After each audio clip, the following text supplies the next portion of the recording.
It's turning into a seller, somewhat of a seller's market. But right now, cash is king. I heard, it's a cliche, but Right. sometimes those cliches go away for a period of time, and all of a Right. sudden it just popped back into the Right. real estate jargon. Well, when the Yeah. economy gets bad Right. and people are afraid, Right. they cash to them is better than credit. Correct. Right. Yeah. Okay. So we've made an offer.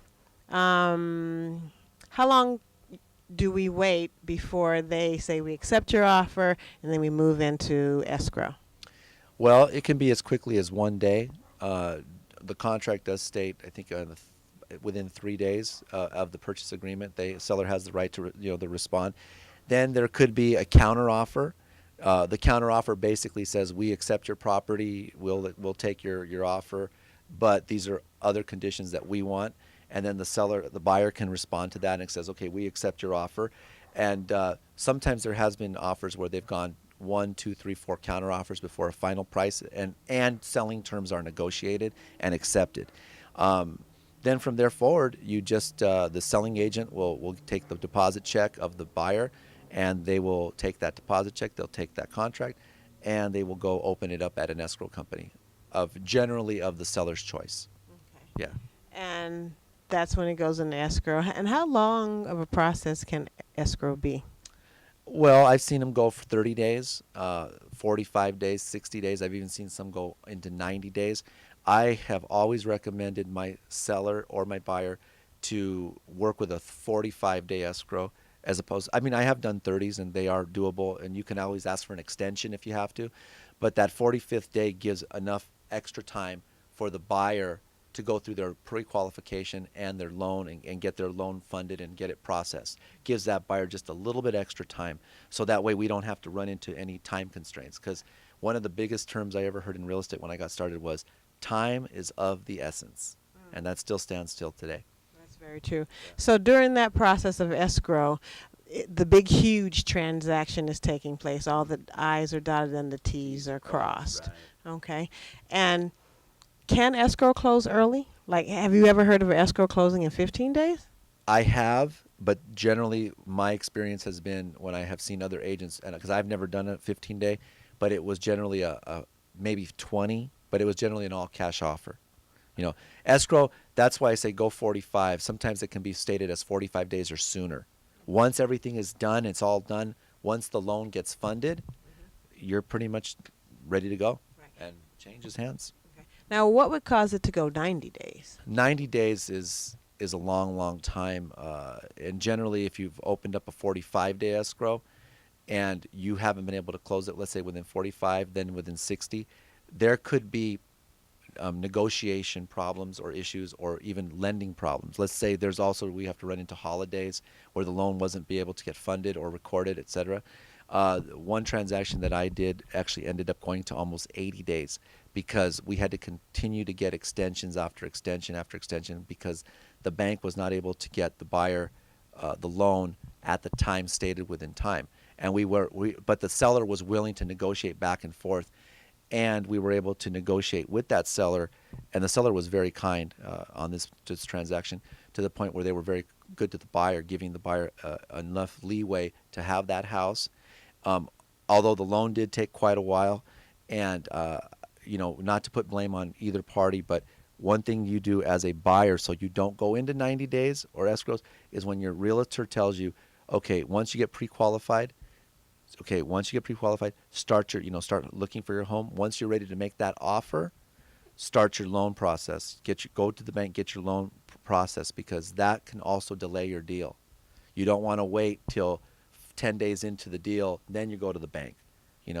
Start it as quickly as possible. Okay, now I do know as a first time buyer, there are different kinds of programs available to help you with the down payment. Generally, it's 20%, correct, of the asking price. With the different programs that we have in place, which one would you say is probably the more feasible one for a first time buyer?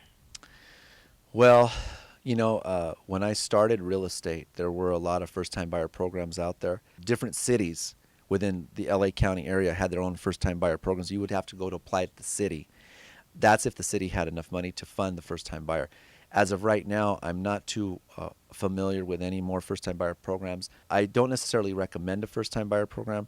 I would strongly urge any buyer that wants to go with a first-time buyer program, check it out with your loan officer at your bank. Ask the bank what kind of first-time buyer programs they have, because things have changed so much that sometimes as a realtor, you do know the answers, but that's why we have loan officers too, to help us with those questions. So I would recommend you to speak to your banker as well. And also go on the internet and just type in Google first-time buyer programs and see what comes up. And that will help the buyer as well. Okay. Mm. So it's time for me to go to the escrow office and sign all my paperwork. Right. That's a fun process. Um, Take me through that process to tell me, is it more pages than what we initially started with? How many times am I going to sign my signature? What do I need to look for as I'm signing papers? Because those documents are pretty intense, pretty Right. wordy. Right. You know, I'm not a lawyer, so I don't know exactly what they say. What would you recommend? Well, I always recommend that if you are working with your realtor, you're the buyer, as a realtor dedicated to their client, I always recommend that the realtor go with the buyer to sign the escrow documents, or either at the office or somewhere, at their home or wherever they're at right now. A lot of times too, when you're doing the real estate transaction and you're going to the escrow to sign these papers, it is quite a big packet. I actually sometimes I'll meet clients at maybe a Starbucks or some other coffee shop to do this, so we can have a cup of coffee, make it a relaxed environment. Makes the process a little more enjoyable, and it gets that buyer excited. Hey, this is my first home. I'm really looking forward to buying this. The paperwork itself can be a lot. It's really not that bad. And it also depends on the property. If you go into buying a condo or a property that has homeowner association, then you have the homeowner association covenants and restrictions, and you got to go through that as well. You're doing a lot of initialing, a lot of signing, and you want that big escrow packet. You're going to have a copy of that. Your realtor will have a copy of that, and of course the escrow officer will have a copy of that. And yeah, it is more paperwork than your initial contract, and it does make it at times overwhelming. That's why I say try to take your client to a place where you can relax, and also if you take them to the escrow office, have the escrow officer, like the ones I work with, they're always willing to help, and it makes it just that much more easier. As a realtor, I would never ever give that packet and tell my buyer, okay, here, you just sign everything highlighted in yellow and do it, and I'll come pick it up. Because there's going to be questions that are going to come up. And those questions could be very, well, what does it say here, and what restrictions here, and blah, blah, blah. And that's why you're there, to answer those questions. And that's it for part one of our how-tos of buying and selling property. We hope it's been informative to you, and come back next week to find out what happens after you get the keys to your home. That's it for this Newswire L.A. broadcast. We thank you for joining us. To follow everything Newswire L.A., look us up on Facebook and Twitter at Newswire L.A. I'm your host, Chin Thomas Sangsi, thanking you, and we'll see you back here next week.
Stay tuned for more news on this Westlake Signal station.